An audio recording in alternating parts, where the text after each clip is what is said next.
नमस्कार प्यारे बच्चों, आज हम अध्ययन करेंगे न्यायपालिका भारत का सर्वोच्च न्यायालय सुप्रीम कोर्ट ऑफ इंडिया के बारे में। न्यायपालिका सरकार का एक महत्वपूर्ण अंग होता है और प्रत्येक देश में न्यायपालिका की व्यवस्था किसी न किसी रूप में आवश्यक की जाती है। भारत की जो न्यायपालिका है उसका स्वरूप काफ़ी विकसित हो चुका है। भारत में एकल संगठित न्यायपालिका की व्यवस्था की गई है और यहाँ पर सर्वोच्च न्यायालय को सर्वोच्च स्थिति प्राप्त है। संविधान के आर्टिकल 124 के अंतर्गत सर्वोच्च न्यायालय की व्यवस्था की गई है। आज हम सर्वोच्च न्यायालय से संबंधित छोटे छोटे प्रश्नों के उत्तर जानेंगे और साथ ही सर्वोच्च न्यायालय के क्या फंक्शन है, क्या पावर्स हैं और जुडिशियल रिव्यू क्या होता है, और इसके अतिरिक्त हम जानेंगे पब्लिक इंटरेस्ट लिटिगेशन क्या होती है। तो सबसे जानते हैं composition of the supreme court, सर्वोच्च न्यायालय की रचना कैसी होती है। आरंभ में सर्वोच्च न्यायालय के लिए एक मुख्य न्यायाधीश तथा 7 अन्य न्यायाधीश निश्चित किए गए थे। संविधान में सर्वोच्च न्यायालय के न्यायाधीशों की संख्या बढ़ाने का अधिकार संसद को दिया गया है। वर्तमान समय में सर्वोच्च न्यायालय में न्यायाधीशों की कुल संख्या 31 है। इनमें एक मुख्य न्यायाधीश तथा 30 अन्य न्यायाधीश होते हैं। अब हम जानेंगे न्यायाधीशों की नियुक्ति, अपॉइंटमेंट ऑफ जजेज कैसे होती है। सर्वोच्च न्यायालय के न्यायाधीशों की नियुक्ति भारत के राष्ट्रपति द्वारा की जाती है। राष्ट्रपति सर्वोच्च न्यायालय के न्यायाधीशों की नियुक्ति करते समय सर्वोच्च न्यायालय के मुख्य न्यायाधीश तथा अन्य वरिष्ठ न्यायाधीशों का परामर्श लेता है। परंतु जब नए मुख्य न्यायाधीश की नियुक्ति की जानी हो तो राष्ट्रपति के लिए वर्तमान मुख्य न्यायाधीश का परामर्श लेना संवैधानिक पक्ष से अनिवार्य नहीं है। अब हम जानेंगे सर्वोच्च न्यायालय का न्यायाधीश बनने के लिए क्या क्या योग्यताएं, क्वालिफिकेशंस होनी चाहिए। वह भारत का नागरिक हो, वह कम से कम 5 वर्षों तक किसी एक या एक से अधिक उच्च न्यायालय में निरंतर न्यायाधीश रह चुका हो, अथवा कम से कम 10 वर्षों तक निरंतर लगातार किसी एक या एक से अधिक न्यायालयों में वकालत की हो, अथवा राष्ट्रपति की दृष्टि में एक पारंगत विधिवेता होना चाहिए, कुशल विधिवेता होना चाहिए। कार्यकाल, टर्म ऑफ ऑफिस, सर्वोच्च न्यायालय के न्यायाधीश 65 वर्ष की आयु तक अपने पद पर बने रहते हैं। 65 वर्ष की आयु से पूर्व भी वे स्वेच्छा से त्यागपत्र दे सकते हैं। इसके अतिरिक्त राष्ट्रपति किसी भी न्यायाधीश को बुरे व्यवहार या अयोग्यता के कारण 65 वर्ष की आयु से पूर्व तभी हटा सकता है यदि संसद के दोनों सदन अपने अपने कुल सदस्यों की संख्या के बहुमत और उपस्थित एवं मतदान में भाग लेने वाले सदस्यों के 2/3 बहुमत से पृथक पृथक प्रस्ताव पारित करके राष्ट्रपति को भेजें। वेतन और भत्ते, सैलरी एंड अलाउंसेज, सर्वोच्च न्यायालय के मुख्य न्यायाधीश को 2,80,000 रुपये तथा अन्य न्यायाधीशों को 2,50,000 रुपये मासिक वेतन दिया जाता है। रहने के लिए सरकारी निःशुल्क निवास स्थान तथा अन्य कई प्रकार के भत्ते मिलते हैं। न्यायाधीशों का वेतन भारत की संचित निधि में से दिया जाता है। सेवानिवृत्त होने के पश्चात न्यायाधीशों को पेंशन भी दी जाती है। पद की शपथ, ओथ ऑफ ऑफिस, सर्वोच्च न्यायालय के प्रत्येक न्यायाधीश को अपना पदभार संभालने से पूर्व राष्ट्रपति के द्वारा संविधान के प्रति निष्ठावान रहने तथा पद एवं गोपनीयता की शपथ दी जाती है। इस शपथ में संविधान की सुरक्षा का विशेष वर्णन होता है। कार्यस्थान, सीट ऑफ सुप्रीम कोर्ट, सर्वोच्च न्यायालय का कार्यस्थान नई दिल्ली में निश्चित किया गया है, परंतु मुख्य न्यायाधीश राष्ट्रपति की पूर्व अनुमति से इसकी बैठकें किसी अन्य स्थान पर भी आयोजित कर सकते हैं। तो सर्वोच्च न्यायालय से संबंधित हमने छोटे छोटे प्रश्नों के उत्तर जाने। अब हम जानेंगे सर्वोच्च न्यायालय के कार्य और शक्तियां, functions and powers of the supreme court. सबसे पहले हम बात करेंगे सर्वोच्च न्यायालय का आरंभिक क्षेत्राधिकार, ओरिजिनल जूरिसडिक्शन क्या है सर्वोच्च न्यायालय का। सर्वोच्च न्यायालय के आरंभिक क्षेत्राधिकार से हमारा अभिप्राय उन अभियोगों से है जिन्हें सीधा सर्वोच्च न्यायालय में आरंभ किया जाता है और जिन्हें किसी अन्य न्यायालय में आरंभ नहीं किया जाता है। आरंभिक क्षेत्राधिकार के अंतर्गत निम्न प्रकार के अभियोग आते हैं, जैसे एक ओर भारत सरकार, दूसरी ओर एक या एक से अधिक राज्य हों। नंबर 2, एक और भारत सरकार के एक अथवा एक से अधिक राज्य हों तथा दूसरी ओर एक या एक से अधिक राज्य हों। तीसरा अभियोग ऐसा हो सकता है 2 या 2 से अधिक राज्यों के मध्य उत्पन्न हुए विवाद। नंबर 2 पर हम बात करेंगे नागरिकों के मौलिक अधिकारों को लागू करवाने के विषय में आरंभिक क्षेत्राधिकार। नागरिकों के मौलिक अधिकारों से संबंधित अभियोग भी सर्वोच्च न्यायालय के आरंभिक क्षेत्राधिकार के अंतर्गत आते हैं।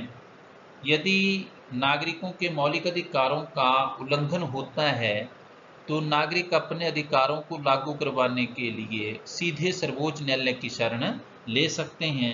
सर्वोच्च न्यायालय नागरिकों के अधिकारों को लागू करवाने के लिए जो है वो उचित निर्देश, आदेश व लेख जारी कर सकता है। राज्य उच्च न्यायालय को भी मौलिक अधिकारों के संबंध में आरंभिक क्षेत्राधिकार प्राप्त है। नंबर 3 पर हम बात करेंगे राष्ट्रपति तथा उपराष्ट्रपति के चुनाव संबंधी विवाद पर आरंभिक क्षेत्राधिकार। इसी प्रकार से यदि भारत के राष्ट्रपति और उपराष्ट्रपति के चुनाव से संबंधित कोई विवाद उत्पन्न हो जाए तो उस विवाद की सुनवाई केवल सर्वोच्च न्यायालय में ही की जाती है। देश का कोई और न्यायालय ऐसे विवादों की सुनवाई नहीं कर सकता है। इस पर सर्वोच्च न्यायालय को आरंभिक क्षेत्राधिकार प्राप्त है।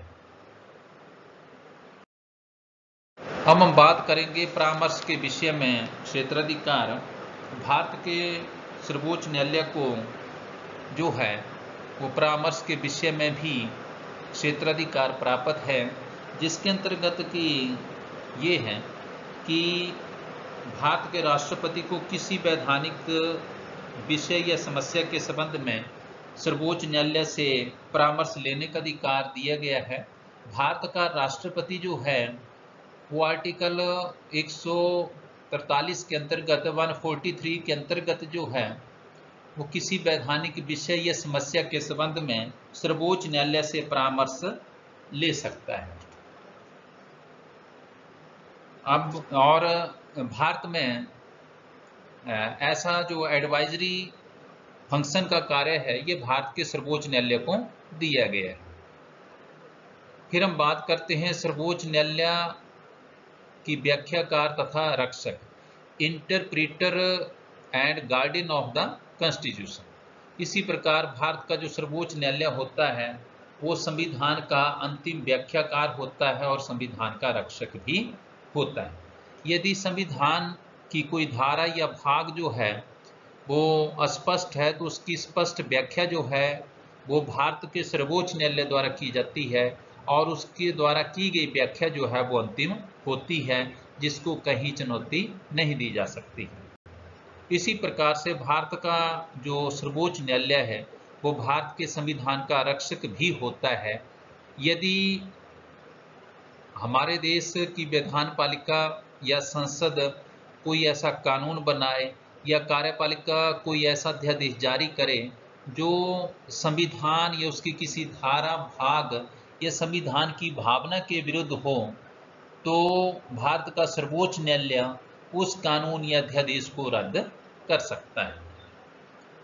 इस प्रकार सर्वोच्च न्यायालय संविधान का अंतिम व्याख्याकार होता है और वह संविधान का रक्षक भी होता है। अब है अभिलेख न्यायालय, कोर्ट ऑफ रिकॉर्ड। भारत के सर्वोच्च न्यायालय को एक अभिलेख न्यायालय भी स्वीकार किया गया है। इसकी समस्त कार्यवाही तथा निर्णय प्रमाण के रूप में प्रकाशित किए जाते हैं तथा देश के समस्त न्यायालयों को इन निर्णयों को न्यायिक दृष्टांत के रूप में स्वीकार करना आवश्यक है। भारत का सर्वोच्च न्यायालय किसी भी व्यक्ति को न्यायालय का अपमान करने के दोष में दंड दे सकता है। तो ये हमने किया सर्वोच्च न्यायालय के कार्य और शक्ति। अब हम जानेंगे न्यायिक पुनर्निरीक्षण। न्यायिक पुनरावलोकन भी इसे कहा जाता है। जुडिशियल रिव्यू से आप क्या समझते हैं? न्यायिक पुनर्निरीक्षण की शक्ति भारत के सर्वोच्च न्यायालय तथा राज्य उच्च न्यायालयों को प्राप्त है। तो हम जानेंगे कि न्यायिक पुनर्निरीक्षण से क्या अभिप्राय। न्यायिक पुनर्निरीक्षण न्यायालय की वह शक्ति है जिसके द्वारा न्यायपालिका विधान पालिका के द्वारा बनाए कानूनों तथा कार्यपालिका के द्वारा जारी अध्यादेश की जांच इस आधार पर करती है कि उस कानून या अध्यादेश ने संविधान या उसकी किसी धारा का उल्लंघन तो नहीं किया है। यदि जांच पड़ताल के पश्चात यह पाया जाता है कि उस कानून या अध्यादेश ने संविधान या उसकी किसी धारा का उल्लंघन किया है तो न्यायपालिका उस कानून या अध्यादेश को रद्द कर देती है। इसे न्यायपालिका की न्यायिक पुनर्निरीक्षण की शक्ति कहा जाता है। ऐसी न्यायिक पुनर्निरीक्षण की शक्ति भारत में सर्वोच्च न्यायालय तथा राज्य उच्च न्यायालयों को भी प्राप्त है। परंतु यदि राज्य उच्च न्यायालय ने किसी विषय के संबंध में न्यायिक पुनर्निरीक्षण किया है कानून या अध्यादेश के संबंध में, तो राज्य उच्च न्यायालय के निर्णय के विरुद्ध अपील जो है वो सर्वोच्च न्यायालय में की जा सकती है और सर्वोच्च न्यायालय के द्वारा न्यायिक पुनर्निरीक्षण के संबंध में जो डिसीजन दिया जाएगा वो अंतिम माना जाता है। अब हम प्यारे बच्चों बात करेंगे सार्वजनिक हित मुकदमेबाजी, पब्लिक इंटरेस्ट लिटिगेशन से आप क्या समझते हैं? किसे जो है वो सार्वजनिक हित मुकदमेबाजी या पब्लिक इंटरेस्ट लिटिगेशन कहा जाता है?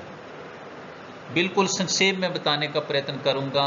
सार्वजनिक हित मुकदमेबाजी का सिद्धांत एक ऐसी विधि है जिसके अंतर्गत कोई भी व्यक्ति सार्वजनिक हित से प्रेरित होकर किसी अन्य व्यक्तियों या संस्था की ओर से न्यायालय में मुकदमा दर्ज कर सकता है। उस व्यक्ति का उस अभियोग या मुकदमे से प्रत्यक्ष तौर पर संबंधित होना आवश्यक नहीं होता है, परंतु शर्त यह है कि वह अभियोग या मुकदमा जो है वो सार्वजनिक हित से प्रेरित होना चाहिए। ऐसा मुकदमा दर्ज करने के लिए किसी विशेष कानूनी प्रक्रिया का पालन भी नहीं करना पड़ता है। केवल एक साधारण पत्र द्वारा या साधारण प्रार्थना पत्र द्वारा या डाक द्वारा भी ऐसे मुकदमे दर्ज किए जा सकते हैं और इसके अतिरिक्त सर्वोच्च न्यायालय इसके अतिरिक्त न्यायपालिका या सर्वोच्च न्यायालय समाचार पत्रों में छपे समाचार के आधार पर भी न्यायाधीश जो है वो स्वयं संज्ञान लेते हुए भी मुकदमा दर्ज कर सकते हैं। तो इसे जो है वो सार्वजनिक हित मुकदमेबाजी का सिद्धांत कहा जाता है। भारत में सार्वजनिक हित मुकदमेबाजी जो है वो काफ़ी लोकप्रिय हो रही है और इसके द्वारा समाज के वंचित वर्गों को, संस्थाओं को, व्यक्तियों को न्याय शीघ्र, सस्ता निष्पक्ष जो है वो प्राप्त हो रहा है, इसे जो है वो सार्वजनिक हित मुकदमेबाजी या पब्लिक इंटरेस्ट लिटिगेशन कहा जाता है। इसमें अनिवार्य शर्त यही है कि जो व्यक्ति न्यायालय में मुकदमा दर्ज कर रहा है वो प्रत्यक्ष तौर पर उस मुकदमे से संबंधित नहीं होना चाहिए। तो आपने इन सभी प्रश्नों को समझने का प्रयत्न करना है। आज हमने अध्ययन किया सर्वोच्च न्यायालय से संबंधित छोटे छोटे प्रश्नों के उत्तर जाने, सर्वोच्च न्यायालय के कार्य और शक्तियाँ, इसी प्रकार से न्यायिक पुनरावलोकन जुडिशियल रिव्यू क्या होता है, सार्वजनिक हित मुकदमेबाजी क्या है, पब्लिक इंटरेस्ट लिटिगेशन किसे कहा जाता है। तो आपने इसको अच्छे ढंग से समझना है। वीडियो को बार बार देखें और समझने का प्रयत्न करें। धन्यवाद।